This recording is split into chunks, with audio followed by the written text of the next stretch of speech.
Hi dears, എന്തൊക്കെ എല്ലാവരുടെയും വിശേഷം? എല്ലാവരും സുഖമായിരിക്കുന്നോ? അപ്പോൾ മുത്തുമണികളെ, ഇന്ന് ഞാനൊരു അടിപൊളി റെസിപ്പി ഷെയർ ചെയ്യുന്നത് കേട്ടോ. ഗോതമ്പ് പൊടിയും ഇതുപോലെ 2 തക്കാളി ഉണ്ടെങ്കിൽ നമുക്ക് ഒരു കിഡിലൻ ഐറ്റം തയ്യാറാക്കിയെടുക്കുക. എന്നും ഒരേ രീതിയിൽ ചപ്പാത്തി ഉണ്ടാക്കി കഴിച്ചു മടുത്തവർക്കും വ്യത്യസ്തമായിട്ട് ചെയ്യണം എന്നൊക്കെ ആഗ്രഹിക്കുന്നവർക്കൊക്കെ ചെയ്ത് നോക്കാൻ പറ്റിയിട്ടുള്ള നല്ലൊരു റെസിപ്പിയാണ് കേട്ടോ. അപ്പോൾ ഞാനൊരു മിക്സിയുടെ ജാർ എടുത്ത് വെച്ചിട്ടുണ്ട്. അതിലേക്ക് 2 തക്കാളി ഇതുപോലെ കട്ട് ചെയ്തിട്ട് കൊടുക്കുന്നുണ്ട്. ഇനി ഇതിലേക്ക് ചേർത്ത് കൊടുക്കുന്നത് 2 വെളുത്തുള്ളിയുടെ അല്ലിയും ഒരു ചെറിയ പീസ് ഇഞ്ചിയാണ്. അതും ഒന്ന് കട്ട് ചെയ്തിട്ട് കൊടുക്കുന്നുണ്ട്. കാരണം വെളുത്തുള്ളി വലുതായിരുന്നു, അതുകൊണ്ട് 2 എടുത്തിട്ടുള്ളത് കേട്ടോ. ചെറുതാണെങ്കിൽ ഒരു 4 ഒക്കെ എടുത്തോ. പെട്ടെന്ന് അരിഞ്ഞ് കിട്ടാനും വേണ്ടിയിട്ടാണ് ഒന്ന് കട്ട് ചെയ്തിട്ട് കൊടുക്കുന്നത് കേട്ടോ. അപ്പോൾ അതൊക്കെ ഒന്ന് ഇട്ട് കൊടുത്തിട്ടുണ്ട്. ഇനി ഇതിലേക്ക് ആവശ്യമായിട്ടുള്ള കുറച്ച് ഉപ്പും കൂടി ചേർത്ത് കൊടുത്തിട്ട് നല്ല പേസ്റ്റായിട്ടൊന്ന് അരച്ചെടുത്തുകൊണ്ട് വരണം. ഞാനിതപ്പോൾ ഒന്ന് അരച്ചെടുത്തുകൊണ്ട് വന്നിട്ടുണ്ട്. ഇനി അതൊരു ബൗളിലേക്ക് ഒഴിച്ചു കൊടുക്കുന്നുണ്ട്. ഇനി അതിലേക്ക് 2 കപ്പ് ഗോതമ്പ് പൊടിയാണ് ഞാൻ ചേർത്ത് കൊടുക്കുന്നത്. നിങ്ങൾക്ക് എത്രത്തോളം വേണമെന്നുള്ളതിനനുസരിച്ച് വേണം കേട്ടോ നിങ്ങൾ ഗോതമ്പ് പൊടി എടുക്കാനായിട്ട്. അതിലേക്ക് പിന്നെ ഞാൻ ചേർത്ത് കൊടുക്കുന്നത് അയമോദകമാണ്. ഒരു 1/4 ടീസ്പൂൺ അയമോദകം ചേർത്ത് കൊടുക്കുന്നുണ്ട്. കയ്യിലുള്ളവർ ചേർത്ത് കൊടുക്കും കേട്ടോ. എന്നിട്ട് നല്ലപോലെ ഒന്ന് ഇളക്കി മിക്സാക്കി എടുക്കുക. ഇനി അയമോദകം കയ്യിലില്ലാത്തവരാണെങ്കിൽ കരിഞ്ജീരകം ഉണ്ടെങ്കിൽ അത് ചേർത്ത് കൊടുത്താലും മതി കേട്ടോ. സ്പൂൺ വെച്ചിട്ട് ജസ്റ്റ് ഒന്ന് ഇളക്കി കൊടുത്ത ശേഷം ഇനി ഇത് കൈ വെച്ച് നന്നായിട്ടൊന്ന് കുഴച്ചെടുക്കണം. അപ്പം നമ്മൾ ചപ്പാത്തിക്ക് മാവ് കുഴച്ചെടുക്കുന്നത് പോലെ നന്നായിട്ടൊന്ന് കുഴച്ചെടുക്കുക. അപ്പോൾ ആ തക്കാളിയുടെ ആ ഒരു ജ്യൂസ് കൊണ്ട് ഇത് കുഴച്ചെടുക്കാൻ പറ്റുന്നവർ അങ്ങനെ കുഴച്ചെടുക്കുക.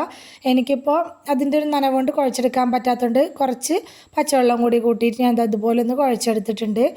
ഇനി ഇതൊരു 5 മിനിറ്റ് അവിടെ റെസ്റ്റ് ചെയ്യാനായിട്ട് വെക്കുക. മൂടി വെച്ച് കൊടുക്കുക കേട്ടോ. ഇനി വേണ്ടത് ഒരു ചെറിയ ബൗൾ എടുത്ത് വെക്കുക. അതിലേക്ക് ഇതുപോലെ കുനുകുനാ കട്ട് ചെയ്തിട്ടുള്ള കുറച്ച് മല്ലിയില ഇട്ട് കൊടുത്തിട്ടുണ്ട്. അതുപോലെ തന്നെ കുനുകുനാന്ന് കട്ട് ചെയ്തിട്ടുള്ള സവാളയും ചേർത്ത് കൊടുത്തിട്ടുണ്ട്. അത് നമ്മളെടുക്കുന്ന പൊടിക്കൊക്കെ അനുസരിച്ച് എടുക്കുക കേട്ടോ. പക്ഷേ സവാള എടുക്കുന്ന സമയത്ത് നല്ലോണം കുനുകുന കട്ട് ചെയ്തിട്ട് വേണം എടുക്കാനായിട്ട്. നമ്മളെ കൊണ്ട് പറ്റുന്നതിൻ്റെ അത്ര മാക്സിമം കനം കുറച്ച് അരിയണം കേട്ടോ. പിന്നെ 1 ടേബിൾ സ്പൂൺ കാശ്മീരി മുളക് പൊടിയും 1 നുള്ളു ഉപ്പും 2 ടേബിൾ സ്പൂൺ നെയ്യും കൂടി ചേർത്തിട്ട് ഇത് നല്ലപോലെ ഒന്ന് ഇളക്കി മിക്സാക്കി എടുക്കണം. അപ്പോൾ മുളക് എടുക്കുന്ന സമയത്ത് കാശ്മീരി മുളക് തന്നെ എടുക്കണം. സാധാ മുളക് പൊടിയാണെങ്കിൽ ഇത്രയും ക്വാണ്ടിറ്റി എടുക്കരുത് കേട്ടോ. ഇനി അതൊരു സൈഡിലേക്ക് മാറ്റി വയ്ക്കുക. ഇതപ്പോൾ നമ്മുടെ കുഴച്ച് വെച്ച മാവൊക്കെ നല്ല സോഫ്റ്റ് ആയിട്ട് തന്നെ ഇരിക്കുന്നുണ്ട്. ഇനി ജസ്റ്റ് കൈവച്ച് ഒന്നുകൂടി ഒന്ന് കുഴച്ച് കൊടുക്കുക. ഒരു 2 മിനിറ്റ് ഒന്ന് കുഴച്ച് കൊടുക്കുക. എന്നിട്ട് സാധാ നമ്മളെ ചപ്പാത്തിക്ക് ബോൾസാക്കി എടുക്കുന്നത് പോലെ നമുക്ക് ഇഷ്ടമുള്ള വലുപ്പത്തിൽ ബോൾസാക്കി എടുക്കുക കേട്ടോ. അപ്പം ഞാനിപ്പോൾ ഇത് അത്രയും വലുപ്പത്തിലുള്ളൊരു ബോൾസാക്കിയിട്ടാണ് എടുത്തിട്ടുള്ളത്. അങ്ങനെ മുഴുവനായിട്ടും അത് ബോൾസാക്കി എടുത്തിട്ടുണ്ട്. ഇനി നമുക്കിതൊന്ന് പരത്തി കൊടുക്കണം. അപ്പോൾ ഇതുപോലെ കുറച്ച് പൊടിയാക്കി കൊടുത്തിട്ട് കൈവച്ച് ഇങ്ങനെ അങ്ങനെ പ്രസ് ചെയ്ത് കൊടുക്കുന്ന സമയത്ത് തന്നെ നമുക്കിതൊന്ന് പരത്തിയെടുക്കാനായിട്ട് പറ്റും കേട്ടോ. അത്രയും സോഫ്റ്റാണ് നമ്മുടെ മാവ്.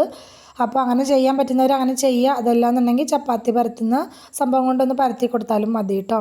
ഇനി നമ്മൾ ഉണ്ടാക്കി വെച്ചിട്ടുള്ള മസാല ഇതുപോലെ ഈ സ്പൂണ് വെച്ചിട്ട് ഒന്ന് ഇതിൻ്റെ മുകളിലേക്ക് ആക്കി കൊടുക്കുക. അപ്പോൾ അറ്റഭാഗത്തേക്ക് ആവാതിരിക്കാനും വേണ്ടിയിട്ട് ശ്രദ്ധിക്കണം കേട്ടോ. ഇനി ഈ വീഡിയോയിൽ കാണിച്ചിരിക്കുന്നത് പോലെ ഇതിങ്ങനെ ഒരു സൈഡ് പിടിച്ചിട്ട് ഇങ്ങനെ മടക്കി മുഴുവനായിട്ട് മടക്കിയെടുക്കുക. ഇതിപ്പോൾ എങ്ങനെ മടക്കിയെടുക്കണം എന്ന് പറയാനായിട്ട് അറിയില്ല. വീഡിയോയിൽ കാണുമ്പോൾ നിങ്ങൾക്ക് മനസ്സിലാവുന്നുണ്ടല്ലോ. ആ ഒരു രീതിയിൽ ഇതങ്ങ് മുഴുവനായിട്ട് അങ്ങ് മടക്കിയെടുക്കുക കേട്ടോ.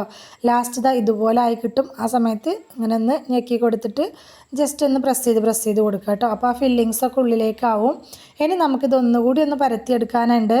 അപ്പോൾ കുറച്ച് പൊടി ഇട്ട് കൊടുത്തിട്ട് ഇതൊന്ന് പരത്തി കൊടുക്കുക. പരത്തി കൊടുക്കുന്ന സമയത്ത് നല്ലോണം അമർത്തി പ്രസ് ചെയ്തൊന്നും പരത്തരുതേ. കാരണം നമ്മുടെ ഈ മാവ് നല്ല സോഫ്റ്റായിട്ടാണ് ഉണ്ടാവുക.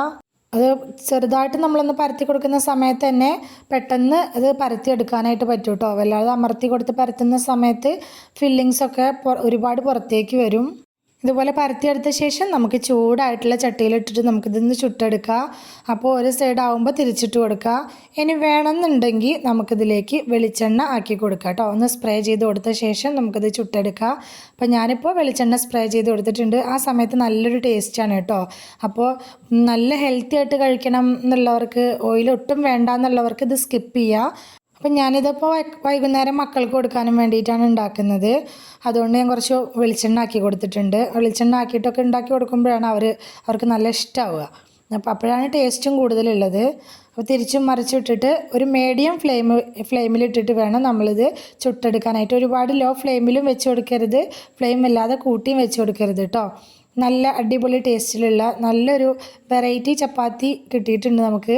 നല്ല അടിപൊളി കളറുമാണ് കേട്ടോ ഇതിൻ്റെ. മക്കൾക്കൊക്കെ എന്തായാലും ഇഷ്ടമാവും. എന്നപ്പോൾ നമ്മൾ ആദ്യത്തെ ചപ്പാത്തി ഇവിടെ ചുട്ടെടുത്തിട്ടുണ്ട്. ബാക്കിയുള്ളതെല്ലാം ഇതുപോലെ തന്നെ ചുട്ടെടുക്കുക.